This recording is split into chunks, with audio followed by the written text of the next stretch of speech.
Welcome, our fellow lovers of love, and thank you for joining us on yet another excursion through the stream of consciousness down the river of tranquility to fill the lake of life with love.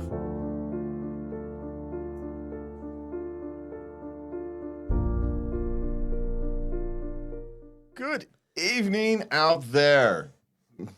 In this episode of Late Night Love, we dive into the intricate world of relationships, from uncovering past infidelities and dealing with resume disputes to navigating emotional moments and addressing parenting challenges. We explore the highs and lows of love. Join us as we discuss how to handle difficult conversations, the impact of childhood experiences, and the importance of communication in maintaining healthy relationships. Whether it's about work, sex, or family, we've got you covered. Yeah. That was a good cold read because I actually did not pre-check that one. I let the AI write that one and I didn't go and scan it. Yeah, you're doing really good. I was running a risk. That's always a risk, but I figure I can adjust it on the fly if need be. Ooh. But I actually read that as a good cold. That was pretty good. Of course, I realized I hadn't planned my intro on that one at all. I wasn't even close. So that's a problem. But other than that, that was pretty good. I realized, what was I going to do? How was I going to start? I didn't plan one, so I made it up as, yeah. You could tell. So that I couldn't tell. Yeah, well, rose-colored glasses and all that. I think you're fabulous. Yeah, well, see, I think you need to learn how to use your microphone properly and sit and face the camera. You do not. You Try. You got to show you that. There's this ESPN commercial, old ESPN commercial, where they're critiquing the announcer, and they've got NBA guys coaching them, like they're coaching tape, and they're showing all the things he did wrong, and of course they're getting ridiculous. And one of these things about ridiculous is they're sitting like this, giving the announcement, which is back to the camera. And you're going, what is even that? And I'm going, yeah, I've seen that on camera here, so. You need a coach is what you need over there. See, your camera's right there. You're lucky I'm using a microphone. Yeah, I know. But I'm not the one who's lucky. They're lucky. Because otherwise, if you're not getting up to the microphone, you sound like you're in a tunnel is the problem. I'm trying. I'm just saying, it makes your editor makes a very bad day for your editor is what I'm saying. Oh, no. And you know how you're learning how pain of a butt editing is. Yes. And you don't even have complicated editing. So can do me a favor, will you? You've got this good tool in front of you. Can we use it? Okay. All right. As we're having a on-air, off-air conversation that should be probably done off-air, that we just somehow, for some reason, did it on-air. A little peek into our world. It's not like we haven't had this conversation before. I know. So, which spurred you in the moment. Well, because you were starting to say face something. Well, because you were starting to face the camera backwards again. And I was conscious of it. It was from the side. Yes, but be conscious of the people trying to watch. That's all I'm saying. I get it. We kind of got started with the audio podcast, and that kind of stuff didn't matter, so it didn't matter. And so, but now that you put makeup on and the whole 9 yards, people want to see your beautiful face. So, oh, thank you, my honey. All right. So now, as we're talking about relationships, let's just dive into relationships as we just kind of give you how you deal with relationships in that one. All right. So that you can be critical and funny and productive all at the same time. Okay. Okay. I finally got the truth out of my partner that he cheated on me in the past while I was pregnant with our child. 5 years. The child is now 5 years old. So you finally so you actually known for a long time. You just were going to wait until you got an admission out of it to do something about it? Well, she doesn't know what to do. She felt she couldn't do anything before. No, she made the choice that she wasn't going to do anything. And now that she finally got an admission out of him, she's having to make the decision. But I would argue she made the decision 5 years ago. Yeah. Because if she knew, it doesn't matter what he says or not. Especially if she hammered him for 5 years over the thing. Until he finally said, "Oh God, just to shut you the hell up." I'm good. Now we just started. Yeah. Now you're just getting started. Now it might have died on its own, but Well, not anymore. If the plug gets, if no, it would never have died on its own because she knew that's why it was never going to die. But she also wasn't willing to end the marriage over it, so that's why she didn't. Yeah. And so she's going to have to accept that as part of the consequences. So what do now? You go to therapy and you work through everything. Yeah. And my guess is 5 years. He's 27, so he was 22, maybe 23 when this kind of thing happened. While she was pregnant, and he was feeling, as many immature men would do at that point, feeling abandoned and lonely for some reason, and sought comfort somewhere else. Not excusing it. I'm just telling you how it happens. And so, are you going to excuse his immaturity, or are you not? Has he moved on? Has he shown it?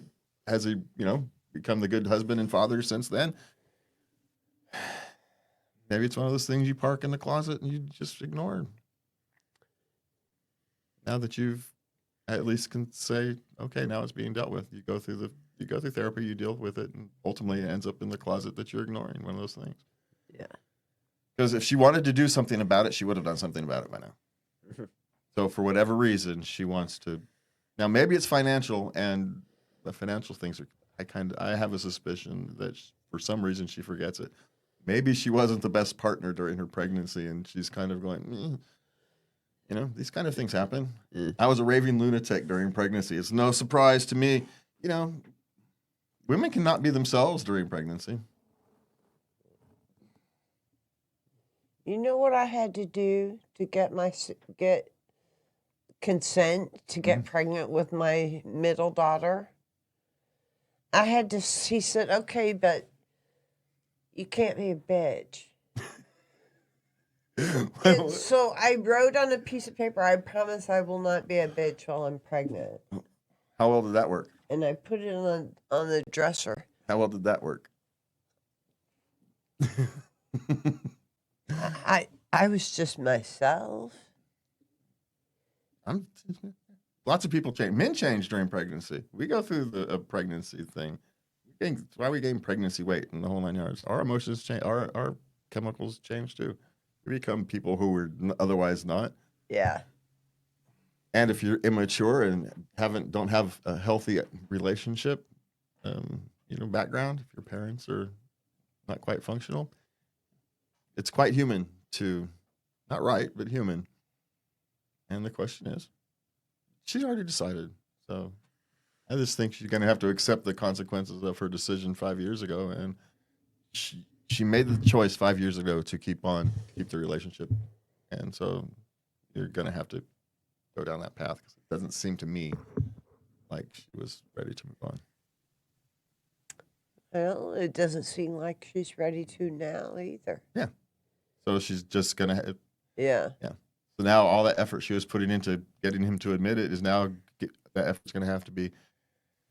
As long as we're assuming there is this big assumption we've made, right? That he has that it was kind of a one-time, short-term thing during and he's been a proper husband and father since. Yes. That's kind of what we're assuming. Yes. So, assuming that, then yes, you can move past these kind of things because she's already accepted it. Mm-hmm. But it's going to take some work. Okay. Yeah. Okay. My husband is upset because I put what I put on my resume. And it's about volunteer work she did in a soup kitchen. And she does not understand why he's upset. It depends what job she's applying for. Oh. Some jobs, if you're applying for jobs where community engagement is encouraged, or you're trying to work for a nonprofit or something like that, then you put it on there. So here's the thing: create more than one resume. If you're applying for PepsiCo, maybe you don't want to highlight your volunteer work because you want to highlight everything else. Not that your volunteer work wasn't important, but you talk about that when you're getting to know them in interview process. You don't go, that doesn't necessarily go on your resume if you have other stuff to put on it. But if you're trying to work for community-based organizations, profit or nonprofit, the fact that you care enough about your community to work at a food bank shows them that you're committed to your community, and they like to see that. So it depends where you're applying. This is why you have more than one resume. So it's not that neither one of them is wrong. They're just neither one right. Now, if she is short, if her resume is light, she's only 25, so her resume very well will be light. Then you put that on your resume because that is experience. Yes. But what you do is be very careful and detailed about what you do, what you have added, the value you have added. Okay. Because it's just not, I just volunteer at the, okay, what services did you provide to that thing? Did you organize the back end and kept you did all the stock and inventory? Then tell them you did stocking and inventory. Whatever it is you did, the tasks you did, you highlight those tasks and say the importance. If you accomplished a project, you highlight that project. And so that's how you deal with these things. Because she's 25, she may not have a lot of things on her resume. Yeah. Okay. So highlight the tasks and what you're good at. Okay. My girlfriend just called me cringy and weak for having a moment, and I don't know how to react to it. Okay, it was a particular piece of classical music that he has been in love with all his life since he was a child. And it makes him emotional and misty-eyed when this particular piece of music is played. Yeah. And his girlfriend called him cringy and weak. Well, I'm a weeping willow at all kinds of stuff. So you can't, like those AT&T commercials, reach out and touch someone. Or what was this? This latest one I saw was an Apple commercial where they did the earbuds, with the hearing aid earbuds, and they had this guy who was watching his daughter grow up, but with muffled hearing because he couldn't hear it, so everything was muffled. And then, so yeah, I'm tearing up even just thinking about it. And then they replay it with clear sound. So yeah, tear up just thinking about it. So is it cringy? If she thinks that is cringy and weak, then it's probably not somebody you want to spend your time with. Yeah. Now she's 28, he's 30. And I do want to point out, this is a problem. You say you want men to be vulnerable and to express themselves, and then when we allow ourselves to be human, we get called cringy and weak because a piece of music moves us. And then you wonder why we, and we're not going to be judged by our buddies. All of our buddies have the same thing. They might cry over seeing a Ford get crushed in the car crusher. You don't know what it is, but there's something that will move them. And so we all respect that, and we'll sit quietly and sit with them. That's how we don't judge them for it, but we get judged by our girlfriends. And you wonder why people wonder why men are all clammed up and don't express themselves. That's why. Now, I'm lucky enough where I can sit here and tear up in front of you talking about an Apple commercial, and you're perfectly fine with it. So, I think it's an honor for me. I think, and it's so much respect that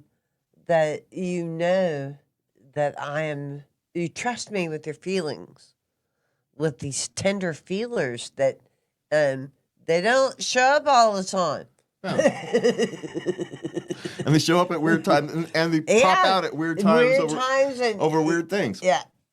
Yeah, and sometimes something will catch my emotion one time and not another. But I can't watch those St. Jude commercials. Those things will break me into tears every stinking time. On YouTube where they have where the St. Jude's doing their fundraising drive. Yes. Oh man, those things are heartbreaking. I cry every time. I'm a freaking baby. I gotta skip those things. I can't watch them. I can't either. Now, when I'm ordering pizza and you have you want to donate to St. Jude? My answer is yes. I donate $1, $3, whatever it is. So they're highly effective, but they do good work. So yeah, they do. Okay, so what's next? I found some old stuff about my wife, and I don't know what to do. But before she was their wife? Oh, yeah. Then you do nothing. Okay. That's the simplest answer in the planet. Just some stupid teenage, late teen mistakes that you make, just classic stuff. You ignore them. Does she know all about the stupid stuff you did at 17? Of course not. Sleeping dogs lie. There's nothing to do. When you married her, you accepted all of that stuff, even if you didn't know about it. And so in those stupid teenage moments that no one wants to talk about, because why would we? No one at 37, which is how old she is the same person they were at 17, 19, 20. It's almost not relevant except as, war stories and lessons learned and that kind of thing. So there's nothing to do. She's the same person you married.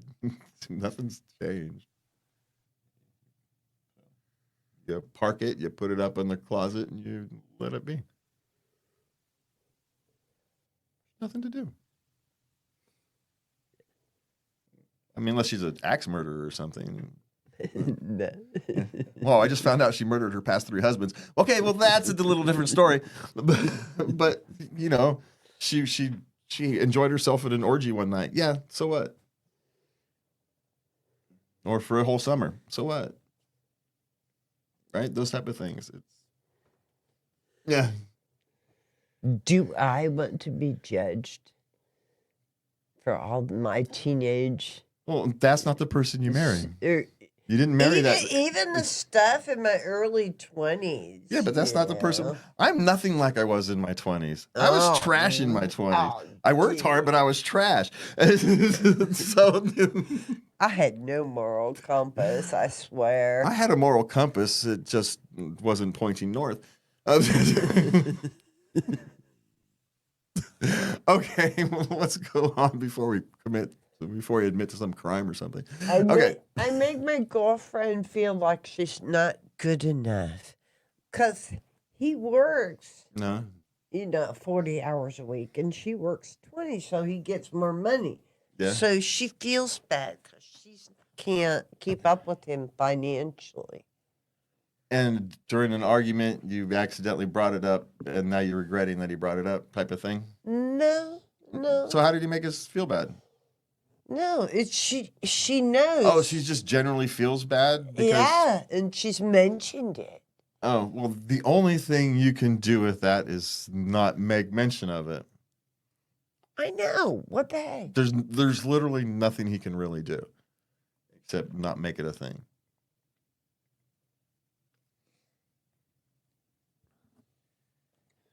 That's it. And he does, so it just doesn't bother him. He's perfectly he's fine with it. Yeah.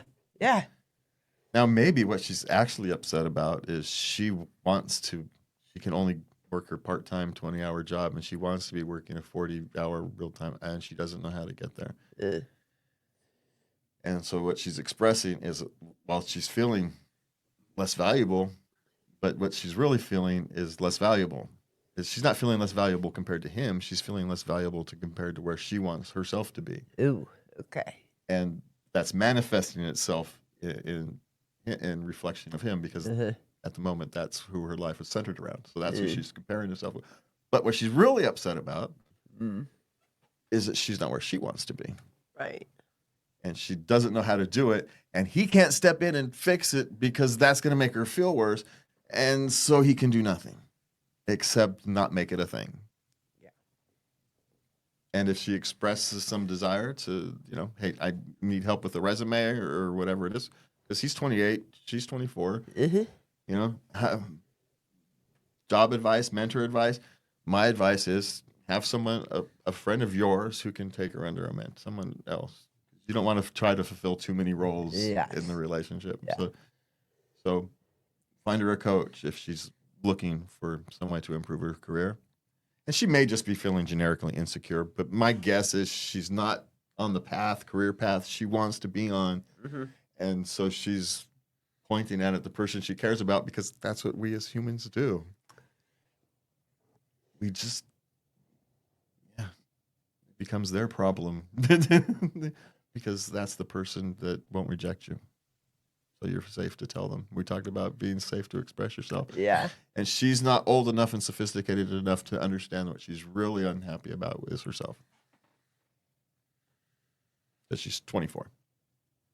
You don't figure that out until this thing turns into a 3.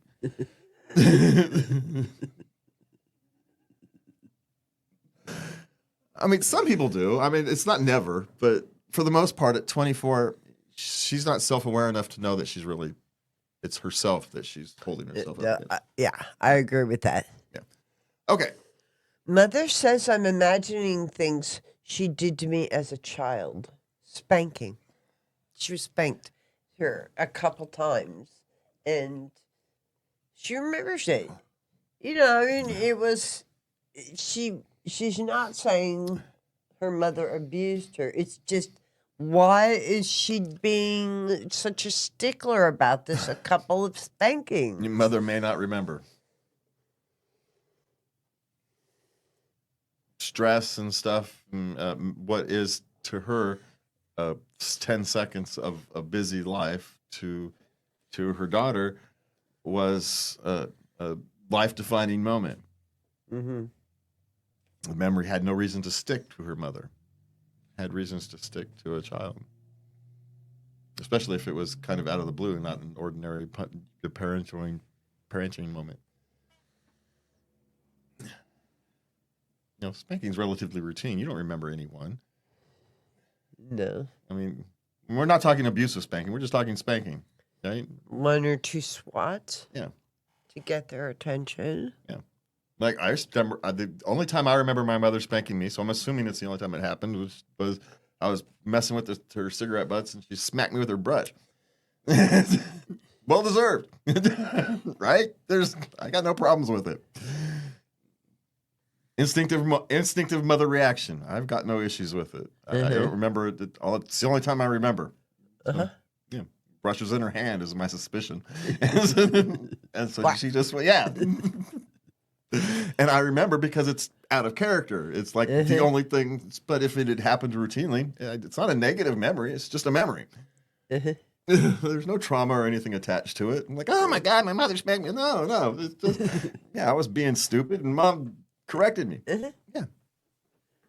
So it's just, it never didn't happen that often. So the one time stuck out. Yeah. So be happy you didn't get spanked enough so those handful of times stick out and leave it alone.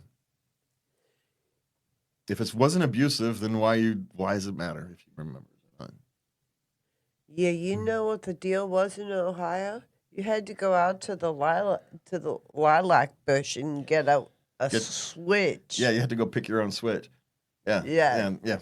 So consider yourself lucky is my suggestion. Just let it I be. used to come back with this little. That's just gonna make it worse. Go get a real one. Yeah. No, and then she'd go pick one. Yeah. See, then you just made it worse, didn't you? Yeah. So of course, as my mother would say, cut your nose off to spite your face. Okay.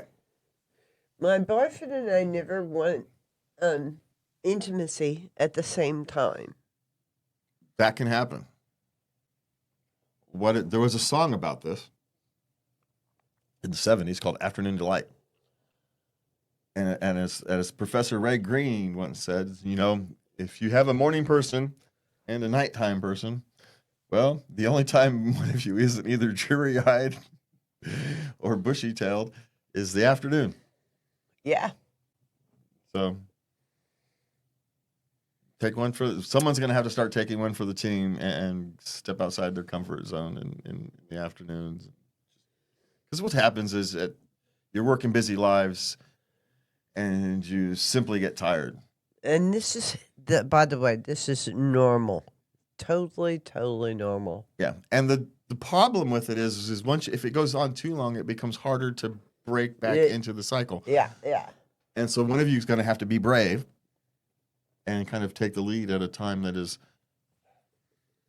more convenient, but less conducive. It's hard to feel sexy at 2 p.m. as a rule of thumb. Yeah. Yeah. So, but frankly, that's probably when you guys are going to have to figure out how to work that in. Start with quickie. Go bang one out at 2 PM. I'm just, well, you got to get the ball rolling again. But yeah. Just go ahead and slice one off. Yeah. It's not the world's sexiest thing, but it gets the ball rolling again. It gets the we'll call them the creative. No, that was too, I couldn't, never mind. That was too close, too descriptive. Okay, so we're going to move on. But you guys understand what we're talking about. Yes. Yeah. All right, on to parenting questions, which is what's going to happen to them. Okay. As a man, how can I show my children that it's okay to come to me about sexual assault? You can't do that individually. You just have to, that has to be something that has been ingrained in them since, you're raising them as a child. You have to be comfortable with you coming to you about anything, not just that. Mm-hmm. And so you just have to be the person that they are safe with and can trust. Dad will always take care of me. So when something goes wrong, I'm going to Dad.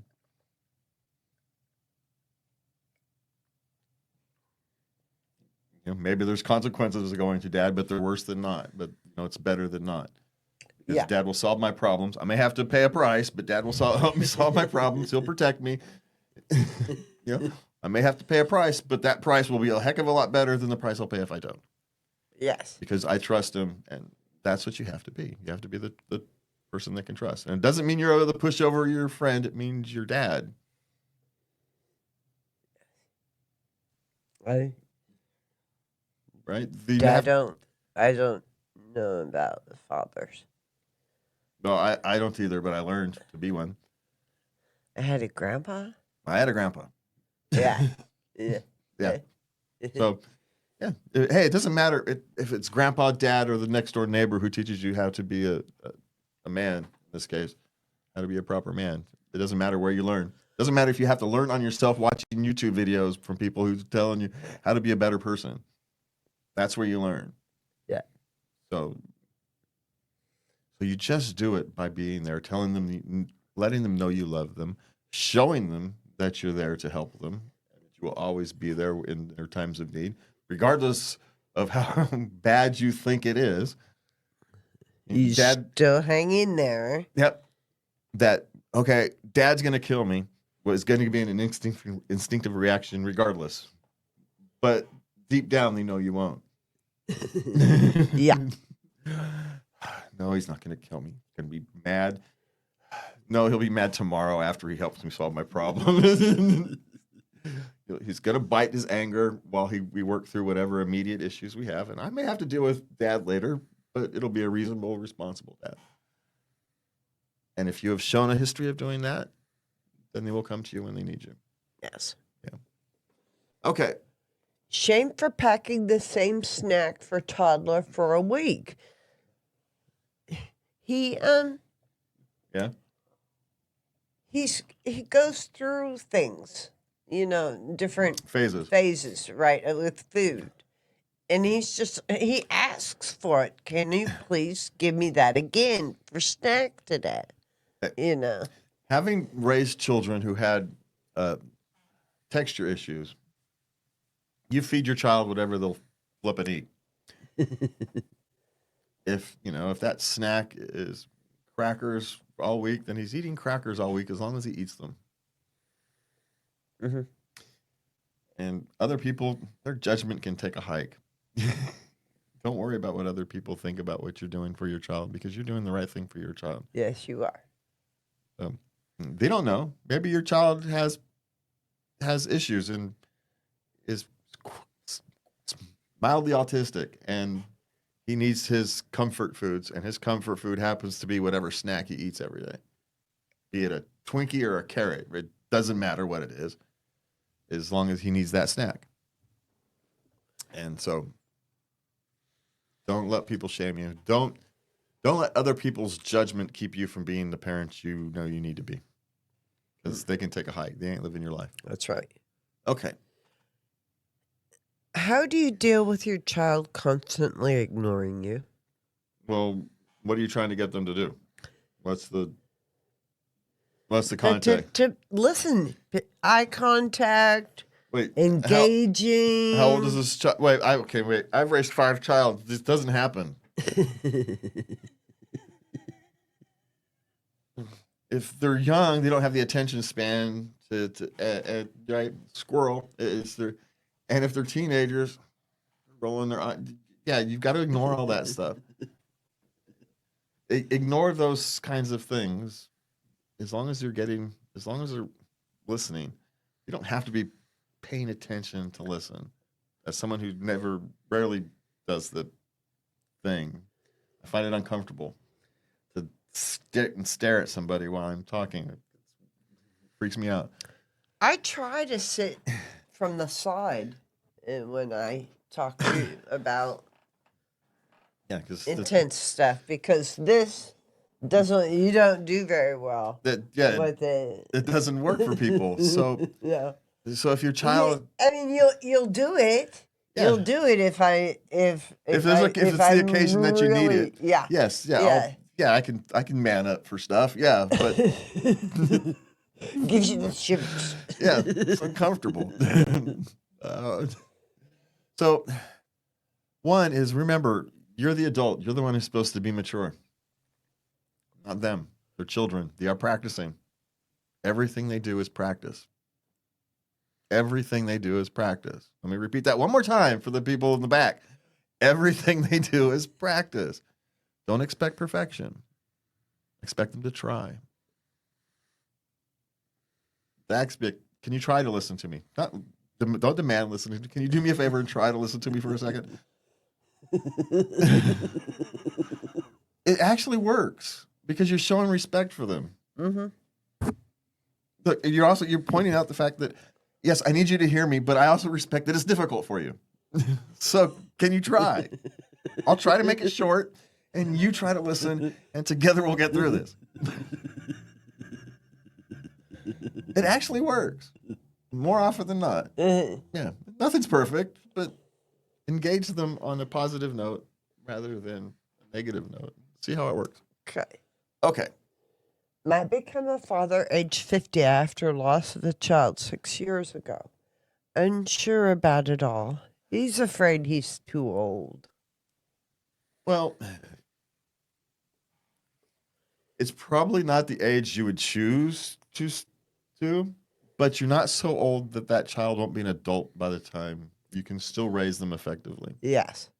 So you're not too old. You have the advantage of this thing called experience and maturity. So you can be a more effective parent at 50 than you can at 20. And so focus on that. Focus on building that solid foundation when they're young. And when they become adults and you become, less able to take care of them, they'll be able to take care of themselves. Yes. So it's an opportunity to give them a good foundation because you have experience and maturity on your side. Okay. Yeah. So rather than worry about the things you don't have, worry about the things you do. That's my suggestion. Yeah, you're going to be tired. Well, it's better 50 than 60.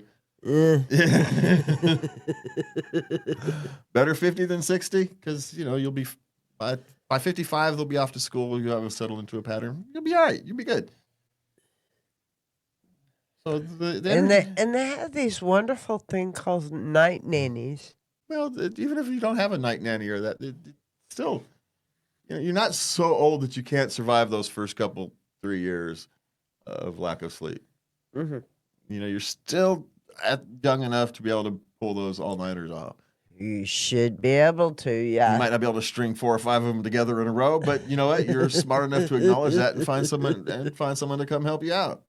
You have the experience and maturity to call for help when you need it. Yeah, you can pull off a day or two.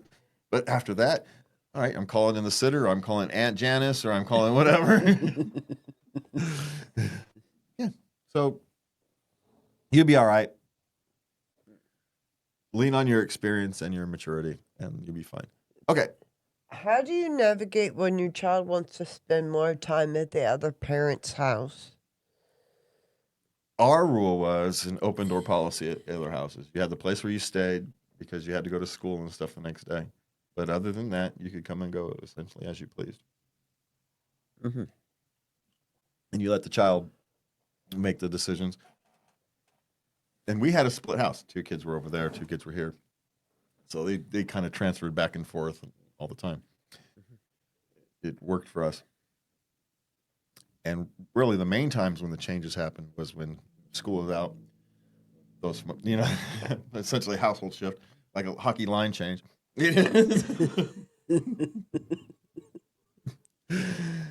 So you can get some, more time rather than evenings or weekends and stuff. But open door policy, and as best possible, you let the children kind of dictate that because it's about them, not you. And if you have the welcoming house, guess what, sunshine? They'll spend our time at yours.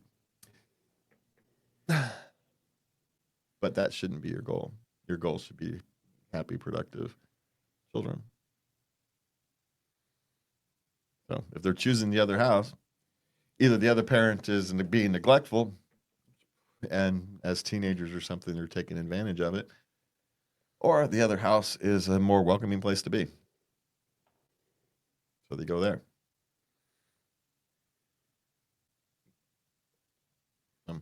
I don't know which one it could be. So maybe the other parent is just there more often, so they get to spend more time with them. Maybe they're not there more often, so they get left alone. Who knows how these things work and ages. But as generally speaking, you let the children make the decision. Within reasons, of course. Okay. My mom says I need to spank my 15-month-old. Well, this is going to be back to the decision. What are you talking about spanking? Are you talking about, a thing that they can't even feel while you give them a stern no because they're trying to touch something they shouldn't? Or are you talking an actual spanking? Yeah, well, it doesn't matter because to spank or not to spank is the parent's decision. Yes. And she decided not to spank. They decided. Yeah. That both mom and dad decided they're not going to spank their child. And the mom's being pushy. Is the child being unruly? 15 months? Yeah, it's old enough to be getting around and getting in things. It's right about the age where you have to start correcting children. Because any younger than that, and you can't correct them. They can't even get into trouble. And so you need to be about 15 months old before they can start getting into things that can cause them harm, which is the point where you need to start correcting them. And at that point, I think we should have 2 definitions, a separate word for spanking and a thing for something like that. No, because that will never hurt them. The point of that type of spanking isn't actually creating any type of pain. It's to change their thought process and to get them to learn what no means. Get them to relate to those things. That's what you're actually teaching them. If you're actually trying to cause pain, you're doing it wrong. Let's be clear. There's no need for that at any age, really, because if you've done it properly at the beginning, there's no need in older because they've already learned their lessons. But so, if you think you need to cause pain in spanking to be effective, you're doing it wrong. So, and it has to be an immediate thing. You can't come by 10 minutes later and say, that was wrong back then. That doesn't work. There's no connection. It has to be an immediate correction. It's the only way it ever works. And it's not to create pain. It's to create that, oh, mom and dad gave me a stern voice with it. I won't do that, poking the knife again or playing with or trying to grab the plate or whatever it is they're trying to do. And then by the time they're 5, you don't have to do it anymore because they understand that when you say no, you mean it. As someone who did spanking wrong for a long time, there's a correct way and a wrong way to do it. Yeah. Okay. So do the right way. And then you don't have to do it, which is the odd thing. If you do it properly, you don't end up having to do it. So do it properly when you're young. You don't have to do it. But yes, it's the parent's choice because the other thing is you, as a parent, need to have the maturity enough to know if you can or cannot handle it. And if you do not think you can, then you have to parent yourself and say, that's a tool I can't use because I can't trust myself with it. Okay. Because parents get frustrated, and and what is supposed to be a light spanking becomes more than a light spanking. A light swift flick of the wrist becomes an actual swat, and that's a different thing. If you can't trust yourself, then you draw yourself a hard line. I have no problem with that either.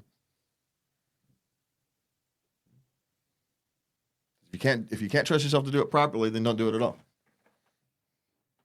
Know yourself. Be honest with yourself.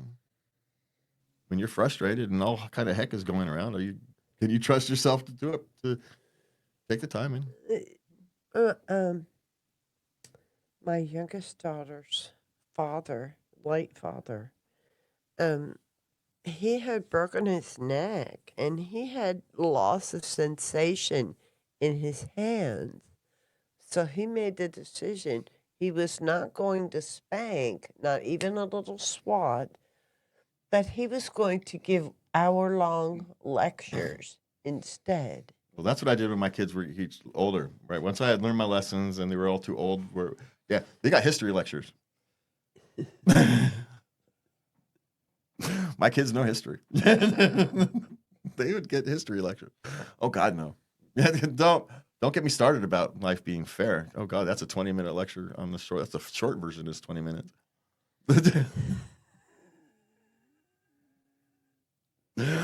Oh yeah, those are great punishments. But if you've laid the proper groundwork, and again, there's many ways to lay proper groundwork. Don't get me wrong. There's more than one way to skin the proverbial cat, right? Don't want anybody to misunderstand. But those are great punishments when your kids are 8, 10, 12. Those are great punishments. History lectures and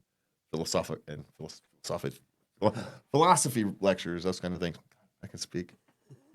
Those are great. Those are great punishments because they actually do learn things. My kids understand history. They hate every minute of them understanding history, but they do understand history. Okay, let's move on before we get ourselves into trouble. My child hates school, and he's 6. So, no child hates learning. So, why does your child hate school? Is the question to ask.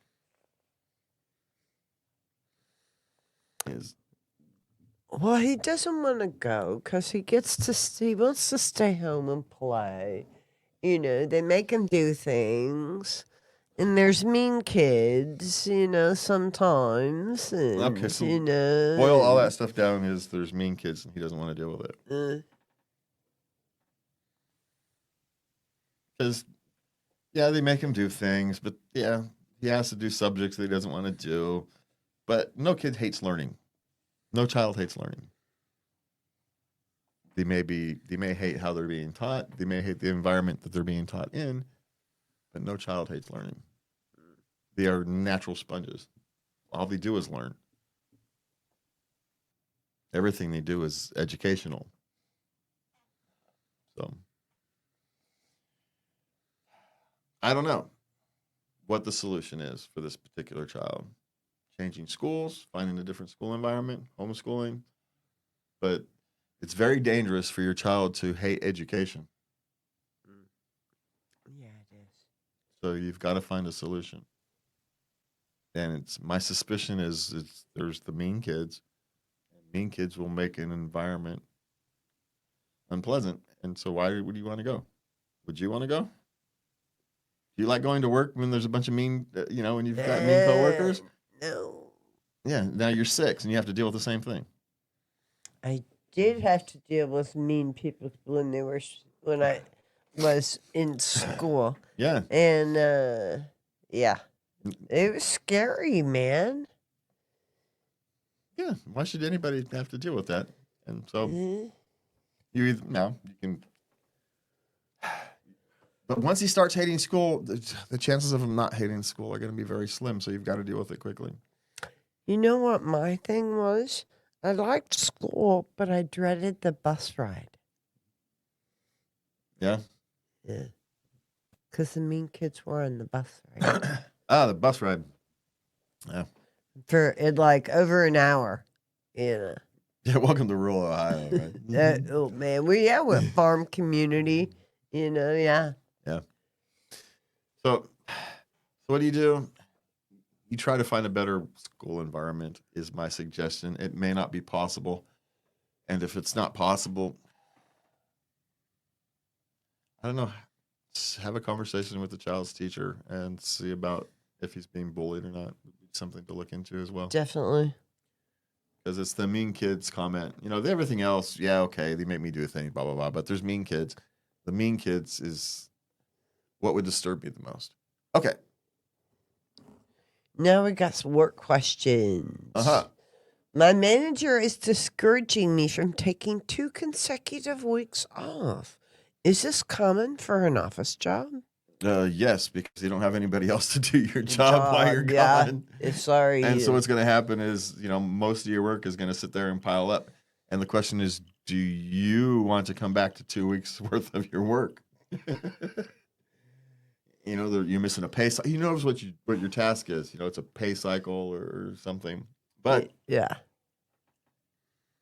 So the question you go to your boss is, okay, what do we need to do to prepare you for me being gone for 2 weeks? What do I need to do? Yeah. Because maybe there's ways you can assuage his reluctance by training somebody else to get your job done, making sure everything's properly documented. So if somebody needs something, they can pull out a piece of paper and figure out how to do it. So maybe there's some steps you can take to help them make, become more understanding of your need for 2 weeks off to help that period, during that period. Because that's my guess. He can't imagine what the heck's going to happen when you're gone 2 weeks, because who's going to do that job? There's no one. Exactly. He has no idea. There's no one to do that job, which is a bad thing to be, because you could get hit by a bus tomorrow, and what's going to happen? Forget a vacation. What if you get sick and you're in the hospital for 2 weeks? Mm-hmm. What are they going to do? So it's a dangerous place for the business to be in, and you need to bring that up to them and say, this is a problem we actually need to solve. If I can't go away for 2 weeks, this is a problem. Yeah. Yeah. This is actually an organizational, structural problem if I can't go away for 2 weeks. How we solve this? And hopefully you have an idea to solve it, so you're bringing him solutions to the problem rather than just bringing him a problem. Look, the fact that I can't take 2 weeks off is a problem organizationally. It's an organizational, structural problem, because I could get hit by a bus tomorrow. Then what's going to happen? So here's what we're going to do to solve this problem. And then, look, I get to take my 2 weeks off. We're prepared for the future, and I get to take 2 weeks off like a normal human being. So you solved both people's problems. And you solved the problem he didn't really realize he had, but did. He knows he's got a problem. He just doesn't have a solution. So bring him one. Yeah. Okay. Can we please take a moment to acknowledge the fact that, if anything, job interviews only measure your acting and theatrical skills than your actual ability to do the job? Oh, someone's not happy that they're not good in job interviews, aren't they?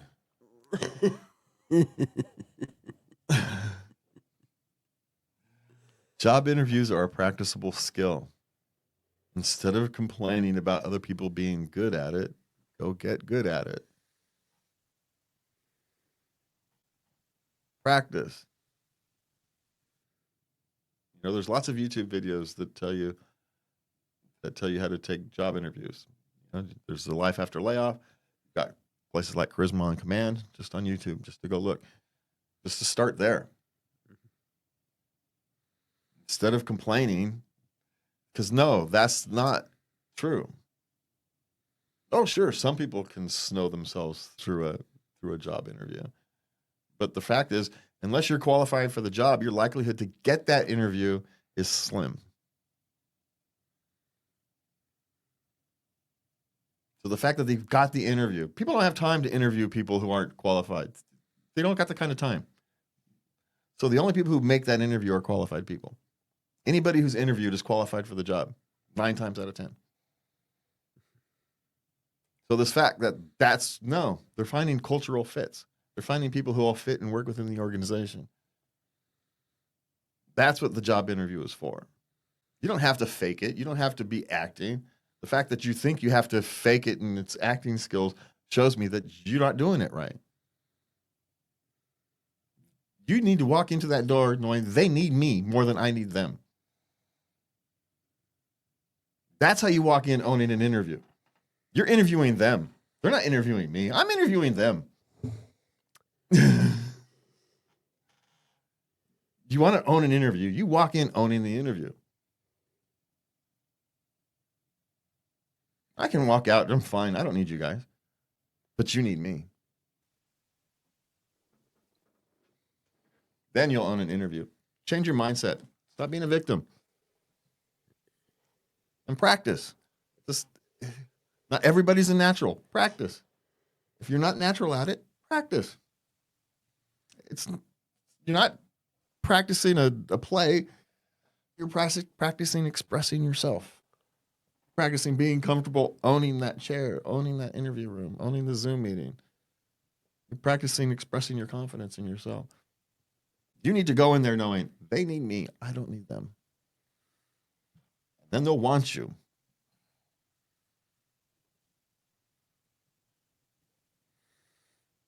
So I'm always successful in my interviews. That's why. I'm not afraid to walk out. And they know it. Okay. How much chaos would ensue at your job if one day salaries were publicly posted on the wall? Nothing. Everybody knows what everybody makes. Even if they don't. You might have that one salesman who makes what appears to be an absurd amount of money until you realize that he's the big ass. He's the guy who's got the big client that pays your salary. And then you go, oh, I'll shut up now. He's the guy who's got, the guy who services the client that has 30% of our income. Yeah, that's why he makes that much money.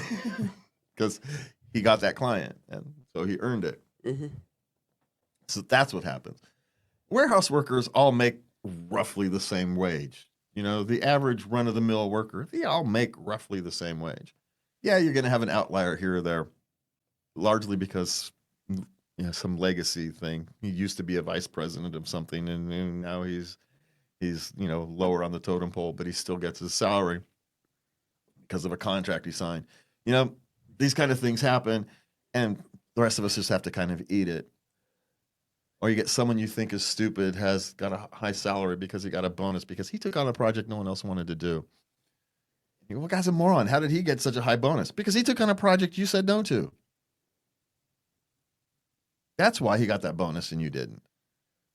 Yeah, he's an idiot, but he's not so stupid to know that, yeah, I could manage this stupid project. They know it's going to fail, but the fact that I tried is going to give me that big bonus. There's I was listening to, the guy, Life After Layoff guy, and he says, it doesn't matter what your boss thinks of you. It matters what your boss's boss thinks of you. Ooh. Says that if you're not being talked about in the people above your chain, this is corporate world, then you're not going anywhere. You need to be being talked about behind closed doors. How do you get being talked about behind closed doors? By doing projects other people aren't willing to do, even if the chance of failure is high. They know the chance of failure is high. They're going to judge you because of that. Well, properly. They're going to judge you properly because of that. Yeah, but he was willing to take it on. He was willing to give it a swat when no one else was. So he'll be there when we need him. Mm-hmm. Then he'll take the dirty jobs. He'll take the unpleasant job. Yeah. We need someone to go close that factory over there. Who's going to do it? No one wants to go close a factory. No one wants to do it. I will. Because guess what? Next time they need a factory closed or next time they need a factory opened, guess who's getting hired? This who's getting sent to go do it. Mm-hmm. Guess who's going to get the bonus? Because he was successful at doing this. Mm-hmm. So, again, corporate world. If you're talking mom and pop shops, medium-sized businesses, it's a little different. It's because oftentimes your boss is the boss. So, but okay. Is it bad practice as an employee to use up your sick days? Well, yes and no. You use them if you need them, but if you use them, then you don't have them when you need them. So that's the double-edged sword. Now, so it depends how you get your sick days. Are you giving sick days in a lump sum and you have all year?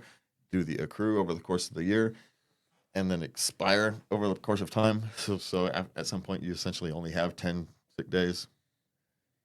So it depends how your company, but you use them when you need them. That's why they're there. But you don't use them when you don't. So you have them when you do.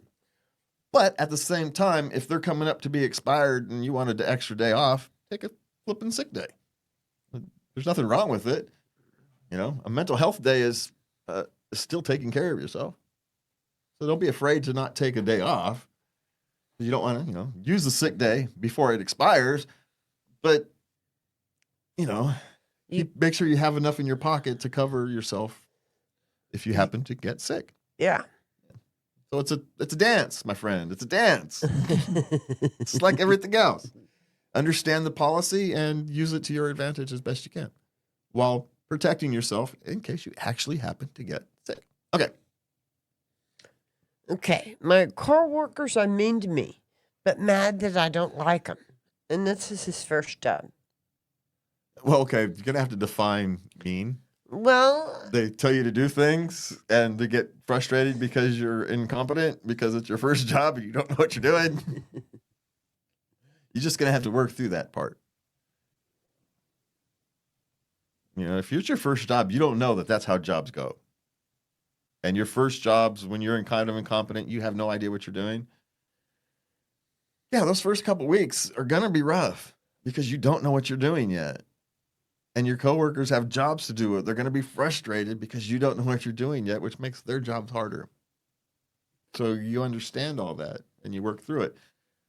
Now, don't worry about if they're mad because you don't like them.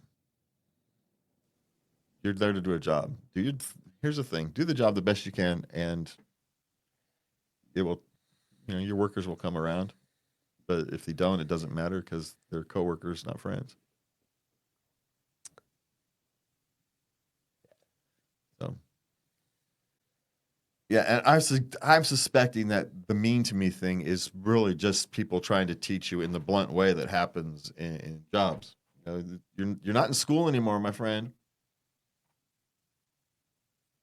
You don't have the nice teacher to sit there and give you practice worksheets. And no, you're getting thrown into the deep end of the pool, and your coach might have to yell at you because they don't have time to play around. You're gonna have to sink or swim. It's like everybody. You'll be all right. I'm not gonna die. it'll be okay. It's everybody. My first real job was washing dishes, and next thing you know, there's a pile of dishes, right? Because it's a Saturday night rush. You've only washed dishes for the second time, professionally for the second time, and you're by yourself that night because the other guy called in sick. Yeah, the waiters and people are mad at you because they're not having their pots and their pans and their dishes out fast enough. But you know what? You figure it out over time, and next thing you know, next Saturday when you end up there by yourself, you're able to keep up because you've now got enough experience to know how to do it. So, yeah, they're going to be unhappy with you at first because you're mucking up the works, but you work hard and you get yourself, and you'll stop mucking up the works. We all been there. Yeah, and maybe this is the off chance the job isn't for you and you can move on to something else. But I don't know. Okay. Should I apply to my old company after I got laid off? The company that laid you off or the new company you left for? The old company that he left. You can. I mean, especially if your prospects in the area are limited, it doesn't hurt, especially left on good terms. There's no reason not to, unless you want to do something different. But if you need the money and you need and you think you can get it, get back into it.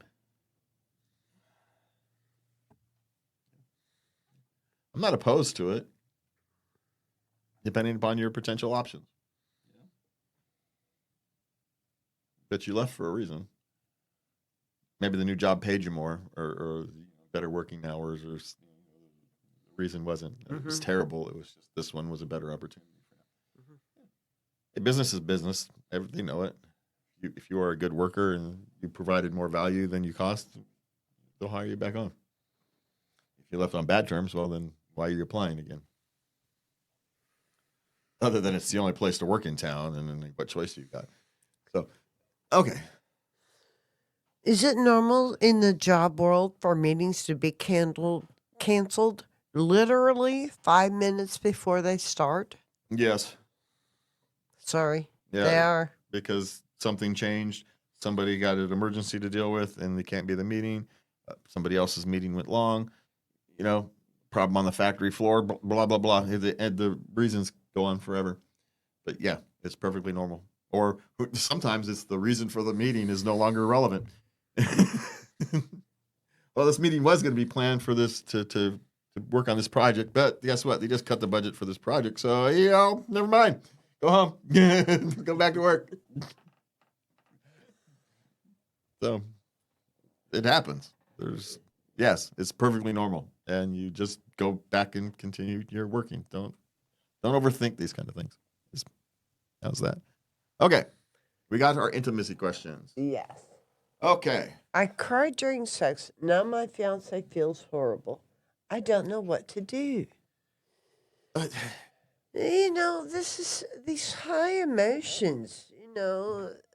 I guess don't y'all get swept away sometimes? Not during sex. Oh, we do. Yes, we know. Well, some of us do. He clearly didn't. You just have to sit there and explain to him that it's not a negative emotion. See, men, the people we care about are crying. It's a signal to us that something's wrong. They're hurt, right? We don't understand that it can be a positive crying thing. That's not our natural trigger, right? We see the person we love, person we care about crying. Something's wrong. There's a problem. We've got to fix it. But there's nothing to fix. We get all jumbled and screwed up. We think we've done something wrong. You're crying because we've done something. That's what happens when we do something wrong. You don't cry when we do something right. That's wrong. So messed up. Short circuit our brain. And so you just have to unshort circuit his brain. You just have to sit there and explain to him that this was I was overwhelmed with positive emotions, and it flowed out through my eyes. It's okay. It just means I feel really safe around you. And that's a wonderful gift. Thank you. And he'll be okay. Okay. Not immediately, but he'll be okay. It's going to take him a minute. Give him a few days, but he'll eventually be okay once he understands that. It's not a light switch, though. It's going to take him a minute. Let it process and work its way through all those defense mechanisms in his head, because he's going to have a hard time working that through. Like, I made her cry. I'm telling you, it screws with our brains, man. That positive crying thing screws with our brain. That screws with our brain. Crying during sex messes with us. Really does. Especially when they're in their 20s. They don't know. Take it easy. They don't know that it's actually a wonderful gift. She feels completely safe with me. Yeah, I'm successful, right? That's the actual Thank meaning. You. Yes, that's the actual meaning, but for us it's So, so okay. So let's move on. My boyfriend yelled at me while we were intimate. Should I have talked it out? He yelled at her, "You're taking too long." He was probably in pain at this point. And this is one of those things. Look, it's perfectly fine. Women can have a pleasurable experiencing without having to go over the Niagara Falls. Correct. Yeah, we don't understand that. We're totally fulfilled. Yeah. So, and there's points where I hurt, but I can't. I'm dying here. Can we please stop? Rather than saying that, because that's an embarrassing. It's an inadequacy. Right. And remember, he's 25. He's 24. She's 25. Oh. So yeah. And he doesn't, yeah. So it comes out sideways rather than properly. I'm dying here. We got to stop. So that's what that means. I'm dying here. He's got to stop, and he's not mature enough to say I'm dying here. I have actually heard those words before. So, and he just wasn't mature enough to say that. So instead, he acted out inappropriately. And so your thing is that was inappropriate. You could have just said we need to stop. So that's how you deal with that. Yeah. Yeah. Okay. Okay. My boyfriend started to film me without my consent. And she caught him. Was he trying to be sneaky about it? Yes. Then find a new boyfriend. Yeah. Yeah, that is the only answer to that. Okay, we'll move on. Girlfriend wants me to be more dominant and passionate. How do I do that? Oh God, asking someone who's not dominant and No.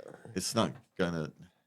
I mean, you can put in the old college try, and they're young enough where maybe he can, muster up the thing and ends up liking it because he has never really tried to be it before. But generally speaking, that's a natural instinct type of. It's a preference you would know if you had by now or not. Well, they're 23, so maybe he doesn't. Maybe he's been more. Okay, here's the thing. You're going to have to find out exactly what she means by that.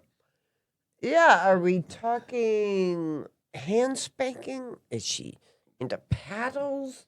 Does she want her hair pulled? Or are we just talking about getting dressed up? She just wants you to be more verbal and take more charge. We're going to have to figure out exactly what she means because that could be anything, quite frankly. He really does. You got to be more specific. You're going to have to ask her to be more specific. And I don't know what passionate necessarily means. Passionate? My guess is, some of us aren't as enthusiastic about things as other people are, especially if you're more on the submissive personality. Well, yeah. So they could just be completely sexually mismatched. They could be. So, that's a possibility. But you go out and learn. There's places to go out and learn. I hate to say this, go to Reddit and go to go search the dominant, relations areas and ask questions. Okay. I mean, they're probably getting better answers at Reddit from Reddit than from them than they are from us, at least in terms of a wide variety of ways to do that. If actually trying to do that is your goal. You could do some research. Yeah, I'm gonna guess that they are mismatched, grossly mismatched. And it's not that it's impossible for you guys to find a path through, but kind of my guess. And you've got two more submissive type people together. Does she want him to be dominant all the time, or is she just like everyone, once a month, kind of tried it out for a little something special? Yeah. I have a suspicion that you have two sexually submissive personalities together, and that can be difficult to manage. Yeah, it can, because neither one of you really always gets what you want because someone else. So it's one of those things that can be difficult to manage. But those are also the couples where they end up successfully being explorative, shall we say. Oh. So, okay. Boyfriend mad I masturbated after sex. Oh, we go back to the inadequacy thing. It just made him feel inadequate, and he's not old enough, mature enough to cope with that. That's a simple question, and whether you want to deal with it or not is your question. Yeah. So there's not much. I don't have much of a suggestion onto that one other than that's what that is, and you're going to deal with it or you're not. Either he's going to learn to deal with it, or not, and that will solve itself. Yeah. If he's a porn watcher, then you tell him to knock it off and still shut up, you hypocrite. If so that's my general response is men who complain about that kind of thing. 9 out of 10 of them need to sit down and shut up because they've got no reason to complain. They're not sitting from the moral authority to have a complaint. Is my point. Right? Most of them don't. On occasion, you do. Now, maybe we can disagree about the morality or lack of thereof of that type of activity, but at least they live their stated morality. This, if he's pleasuring himself and then gets mad that his girlfriend pleasure, you need to. Sorry, sunshine. That's just out of luck. No sympathy for me. So guys don't get many sympathy from me over getting angry at this kind of stuff. Don't. I know far too many of you. I know you're kind, so you don't get sympathy complaining about your women pleasure. No. Sorry. You want to say it's got nothing to do with you. Well, guess what, sunshine? It's got nothing to do with you either. Right?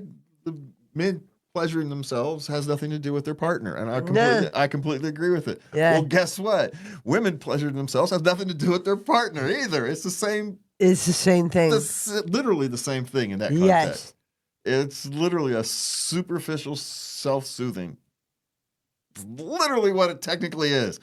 You are self-soothing. It's what it is. Let's be honest with ourselves. There's nothing wrong with it. We're human beings. We're all animals. It's a self-soothing procedure. So I don't know where we're going to go with that. There's nowhere else to go. So. All right. What's next? Okay, rubbing clit to relax in a non-sexual way. Normal? Well, normal? Well, for a certain age group, it kind of is. Well, remember, it's a self-soothing. We literally just talked about it being a self-soothing procedure. So why would we not expect people to use it as a self-soothing procedure, even if it's non-sexual? People who are, yes. So the fact that it happens, what happens is most of us, as we reach a certain age, we move on from that as a routine stress reliever, as an immediate stress reliever. Yes, it might be an end of the day stress reliever, a lunchtime stress reliever, type of thing. But it's most of us don't break it out on the Zoom meeting. Don't pull a Jeffrey Tubin and break it out on a Zoom meeting type of thing. So. Is it normal? It's within the realm of normalcy. It's probably not as prevalent, especially among adults, as other things, but it's not, I wouldn't call it abnormal, but it's probably not. I've heard of it. It's probably not highly. When I was younger, I participated in that type of self-soothing. Yeah. That's what quite it is. Often. But and it seemed like at different times of the month, it would be more prevalent than others. At certain points in my cycle, there was more of a draw to it. Doesn't surprise me. Stress reliever. We all know that type of activity is a stress reliever. Yeah. So why would people not use it to relieve stress? So the question to be asked is, if they're doing it a lot, why are they so stressed? Ooh. So if there's actually a problem to solve, that's the problem to solve. Okay. Why are they feeling the need to self-soothe so often? Mm-hmm. So that's what I would look at for that. And with that, we are out of here tonight. I'm editing. This one's going to be fun. Okay. All right. We're out of here tonight. We want to thank you for joining us. Oh, by the way, you can find us. Oh, wow, we did nothing. We all messed all kinds of stuff up. You can find us at latenightLove.us. You can send your love letters to us at love@latenightLove.us. And all that fun stuff. We are out of here tonight. Well, please do the like, subscribe, share thing. For me and Lubby, have a good night. And please remember to love everybody.